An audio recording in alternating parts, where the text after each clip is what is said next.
نحمده ونصلي ونسلم على رسوله الكريم أما بعد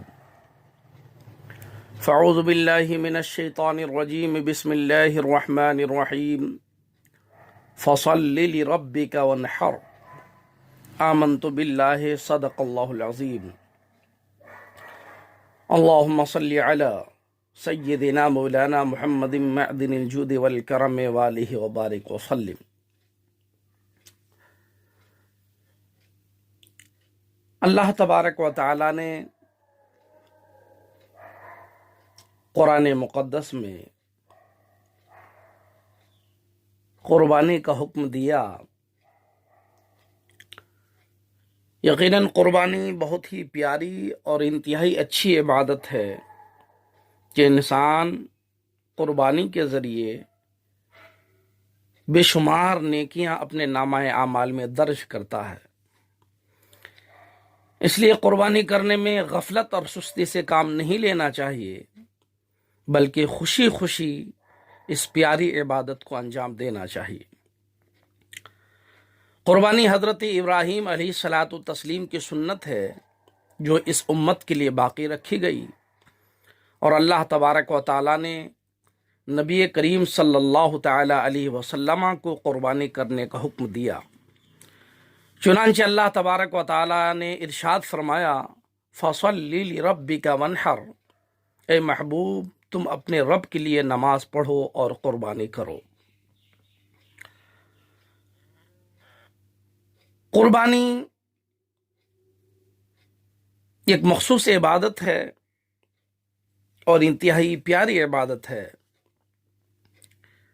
مخصوص جانور کو مخصوص دن میں تقرب کی نیت سے، عبادت کی نیت سے، اللہ تبارک و تعالیٰ کی رضامندی کی نیت سے ذبح کرنے کا نام قربانی ہے۔ مخصوص جانور سے مراد اونٹ، بھینس، گائے، بکری، بھیڑ، دمبا وغیرہ ہے، اور مخصوص دن سے مراد ذی الحجہ کی 10، 11 اور 12 تاریخیں ہیں۔ قربانی کے حوالے سے نبی کریم صلی اللہ علیہ وسلم نے بڑی فضیلت بیان فرمائی۔ بہت ساری حدیثوں میں نبی کریم صلی اللہ علیہ وسلم نے اس عبادت کی ترغیب دی، اس کی فضیلت بیان فرمائی، اور ترک کرنے والوں کے لیے وعید بیان فرمائی۔ چنانچہ جامع ترمذی میں یہ بڑی مشہور و معروف حدیث پاک ہے۔ کتاب الاضحی میں امام ترمذی نے اس حدیث پاک کو بیان فرمایا۔ ام المومنین حضرت عائشہ صدیقہ رضی اللہ تعالی عنہ روایت کرتی ہیں کہ حضور اقدس صلی اللہ تعالی علیہ وسلم نے ارشاد فرمایا کہ یوم النحر میں، قربانی کے دن میں، ابن آدم کا کوئی عمل اللہ کے نزدیک خون بہانے سے، قربانی کرنے سے زیادہ پیارا نہیں، اور وہ جانور قیامت کے دن اپنے سینگ اور بال اور کھروں کے ساتھ آئے گا، اور قربانی کا خون زمین پر گرنے سے پہلے اللہ کے نزدیک مقام قبول میں پہنچ جاتا ہے، لہٰذا اس کو خوش دلی سے کرو۔ اللہ کے نبی سرور کائنات صلی اللہ علیہ وسلم نے ایک حدیث میں اور ارشاد فرمایا، ابن ماجہ کی حدیث پاک ہے، اس حدیث کے راوی حضرت ابو ہریرہ رضی اللہ تعالیٰ عنہ ہیں۔ وہ کہتے ہیں کہ سرور کائنات صلی اللہ علیہ وسلم نے ارشاد فرمایا کہ جس شخص کے اندر قربانی کرنے کی طاقت ہو، وسعت ہو، یعنی وہ مالک نصاب ہو، اور قربانی نہ کرے، تو اللہ کے نبی نے فرمایا وہ ہماری عیدگاہ کے قریب نہ آئے۔ یقیناً یہ حدیث ہمارے لیے قابل عبرت ہے۔ جو لوگ سستی اور غفلت کی وجہ سے قربانی نہیں کرتے ہیں، وہ حضرات اس حدیث پاک سے عبرت حاصل کریں کہ ایسے لوگوں کو اللہ کے نبی نے عیدگاہ بھی جانے سے منع فرمایا ہے۔ سنن ابن ماجہ میں حضرت زید بن ارقم رضی اللہ تعالیٰ عنہ سے ایک حدیث پاک ہے۔ وہ کہتے ہیں کہ صحابہ کرام رضوان اللہ تعالی علیہ مجمعین نے عرض کی، یا رسول اللہ صلی اللہ تعالی علیہ وسلم، یہ قربانیاں کیا ہیں؟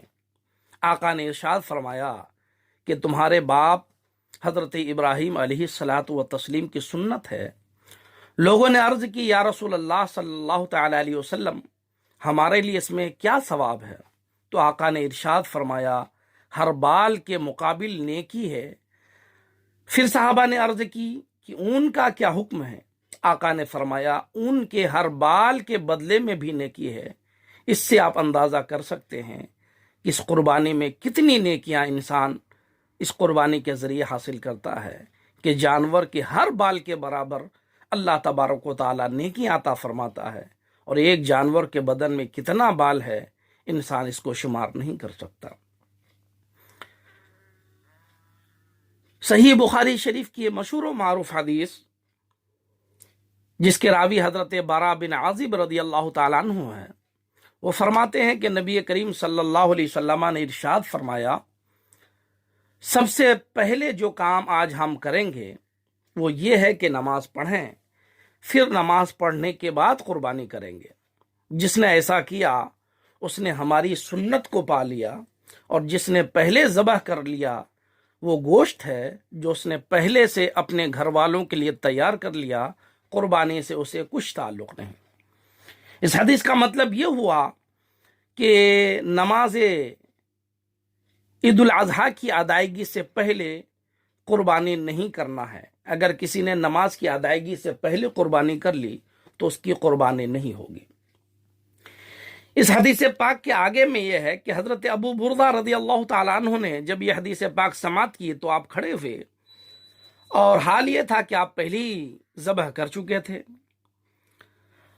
اور ان کا مقصد یہ تھا پہلے ذبح کرنے سے کہ پڑوس کے لوگ جو غریب تھے انہوں نے چاہا کہ بھائی جلدی سے ذبح کر دیں گے تو ان کو بھی گوشت مل جائے۔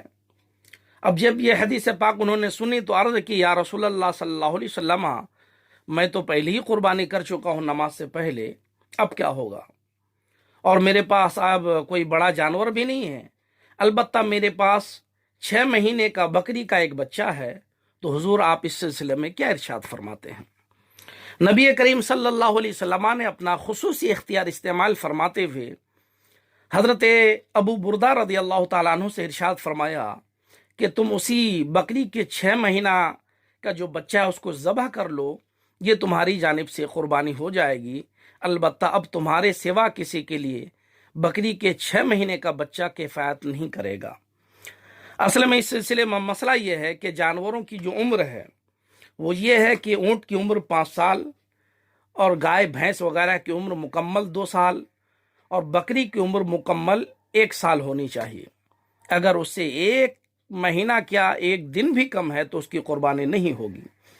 لیکن یہاں حضرت ابو بردہ رضی اللہ تعالیٰ عنہ کو اللہ کے نبی نے اپنا خاص اختیار استعمال فرماتے ہوئے ایک خصوصی رخصت عطا فرمائی کہ تمہارے لیے اس بار اجازت ہے کہ اسی 6 مہینے کے بکری کے بچے کو ذبح کر دو تو تمہاری جانب سے قربانی ہو جائے گی، کیونکہ نماز سے پہلے جو تم نے قربانی کی اس میں تمہاری نیت درست تھی کہ تم نے اپنے پڑوسیوں کے خیال سے ایسا کیا تھا، اور یقیناً اللہ کے نبی سرور کائنات صلی اللہ علیہ وسلم نے انہیں اس کی حسن نیت کا صلہ عطا فرمایا۔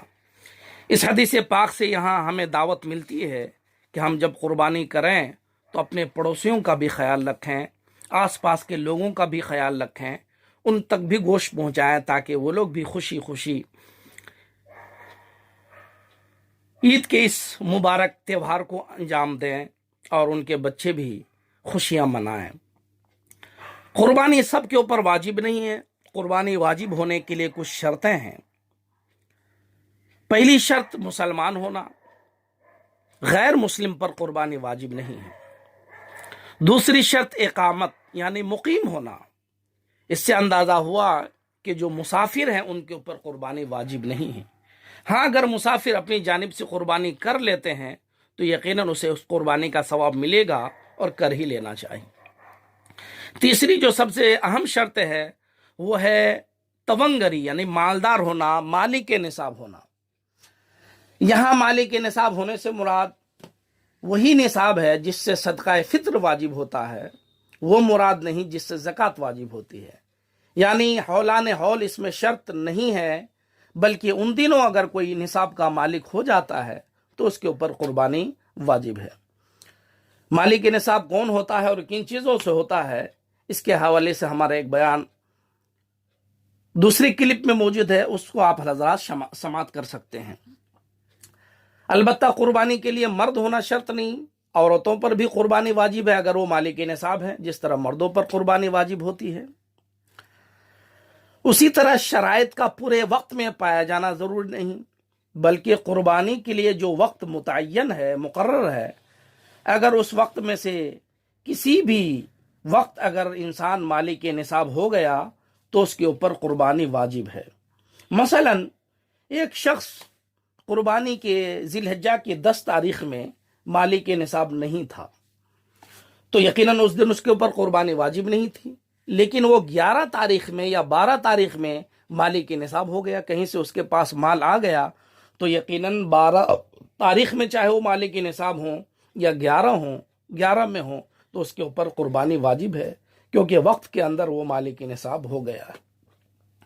اور جب انسان مالک نصاب ہو جائے، اس کے اوپر قربانی واجب ہو جائے، تو ان دنوں میں قربانی ہی کرنا لازم ہے، کوئی دوسری چیز اس کے قائم مقام نہیں ہو سکتی۔ مثلا کوئی شخص 10، 11 اور 12 تاریخ میں قربانی نہیں کر کے یہ کرنا چاہے کہ بکری یا کوئی جانور کی بکری کو صدقہ کر دے یا اس کی قیمت صدقہ کر دے، تو یہ کافی نہیں ہے، بلکہ ان دنوں میں قربانی کرنا ہی لازم ہے۔ ہاں البتہ قربانی میں نیابت ہو سکتی ہے، یعنی کوئی انسان خود نہ کرے بلکہ دوسرے کو اجازت دے دے کہ تم میری جانب سے قربانی کر دو، تو اگر اس نے قربانی کر دی تو یہ قربانی اس کی جانب سے ادا ہو جائے گی۔ قربانی کا وقت 10ویں ذی الحجہ کے طلوع صبح صادق سے 12ویں تاریخ کے غروب آفتاب تک ہے، یعنی 3 دن اور 2 راتیں۔ ان دنوں کو ایام نحر کہتے ہیں۔ تو اس میں 3 دن اور 2 راتیں بھی داخل ہیں۔ 10ویں کے بعد کی جو دونوں راتیں ہیں یہ ایام نحر میں داخل ہیں۔ اس لیے اگر کوئی ان راتوں میں قربانی کرتا ہے تو رات میں بھی قربانی کرنے والے کی قربانی ہو جائے گی، البتہ رات میں قربانی کرنا مکروہ ہے۔ اللہ کے نبی سرور کائنات صلی اللہ علیہ وسلم نے اسے پسند نہیں فرمایا۔ تاہم اگر کوئی شخص رات کو بھی جانور ذبح کر دیتا ہے تو اس کی قربانی ادا ہو جائے گی۔ البتہ یہاں جو وقت بتایا گیا ہے کہ طلوع صبح صادق سے 10ویں تاریخ کے طلوع صبح صادق سے قربانی کا وقت شروع ہو جاتا ہے، تو اس میں تھوڑا فرق یہ ہے، اس میں شہر اور دیہات کے اعتبار سے تھوڑا فرق ہے۔ شہر میں قربانی کی جائے تو شرط یہ ہے کہ نماز ہو جائے تب قربانی، لہٰذا اگر کسی نے نماز عید سے پہلے شہر میں قربانی کی تو اس کی قربانی نہیں ہو سکتی۔ البتہ دیہات میں چونکہ نماز عید یہاں طلوع فجر کے بعد سے ہی قربانی ہو سکتی ہے، اور دیہات میں بھی بہتر یہ ہے کہ بعد طلوع آفتاب قربانی کی جائے، اور شہر میں بہتر یہ ہے کہ نماز عید کے بعد عید کا خطبہ بھی ہو جائے تب قربانی کی جائے۔ یہ جو شہر اور دیہات کا فرق بتایا گیا ہے یہ مقام قربانی کے لحاظ سے ہے، قربانی کرنے والے کے اعتبار سے نہیں۔ یعنی دیہات میں قربانی ہو تو وقت ہے، اگرچہ قربانی کرنے والا شہر میں ہو، اور شہر میں ہو تو نماز کے بعد ہو، اگرچہ جس کی طرف سے قربانی ہے وہ دیہات میں ہو۔ لہٰذا اگر شہر کا کوئی آدمی یہ چاہتا ہے کہ طلوع صبح صادق کے بعد ہی اس کی قربانی ہو جائے تو جانور دیہات میں بھیج دے یا دیہات میں کسی کو اجازت دے دے تو اس کی قربانی طلوع صبح صادق کے بعد ہو سکتی ہے۔ ہاں اگر شہر میں متعدد جگہ عید کی نماز ہوتی ہے، جس طرح آج کل ہوتا ہے کہ کہیں 6 بجے نماز ہے تو کہیں 7 بجے ہے، کہیں 8 بجے ہے، کہیں 9 بجے ہے، تو اس صورت میں فقہائے کرام نے یہ حکم دیا کہ اس شہر میں اگر کسی ایک مسجد یا ایک جگہ بھی نماز عید ہو گئی تو شہر میں سارے لوگوں کے لیے اب قربانی کرنا جائز ہے۔ یعنی یہ ضروری نہیں کہ وہ جہاں نماز پڑھ رہا ہے جس محلے میں ہے اس محلے کی مسجد میں یا عیدگاہ میں نماز ہو جائے تبھی اس کی قربانی ہو سکتی ہے، نہیں، بلکہ کسی بھی مسجد میں اگر عید کی نماز ہو گئی تو اب اس کی قربانی ہو سکتی ہے۔ یہ شہر والوں کے لیے احکام ہے، اور یہ پہلے دن کا حکم ہے۔ رہی بات دوسرے اور تیسرے دن، یعنی 11 اور 12 تاریخ میں، تو اس دن نماز عید سے پہلے بھی وہ قربانی کر سکتا ہے۔ یہ وہ مسائل ہیں جس کا لحاظ کرنا اور یاد رکھنا قربانی کے دنوں میں بہت ضروری ہے۔ اس لیے میں گزارش کروں گا ہمارے مسلمان بھائیوں سے کہ قربانی کے حکام کو سن کر کے یاد کریں اور اس پیاری قربانی کو بالکل دلجوئی کے ساتھ، خوش اسلوبی کے ساتھ، خوشی خوشی ادا کریں۔ ہرگز اس میں سستی اور غفلت سے کام نہ لیں۔ اللہ تبارک و تعالیٰ کے نزدیک یہ بہت ہی اہم عبادت ہے اور بڑی پیاری عبادت ہے۔ اللہ تبارک و تعالیٰ ہم سب کو خوش اسلوبی کے ساتھ اور خوشی خوشی اس اہم عبادت کو انجام دینے کی توفیق عطا فرمائے۔ وآخر دعوانا ان الحمد للہ رب العالمین۔ السلام علیکم۔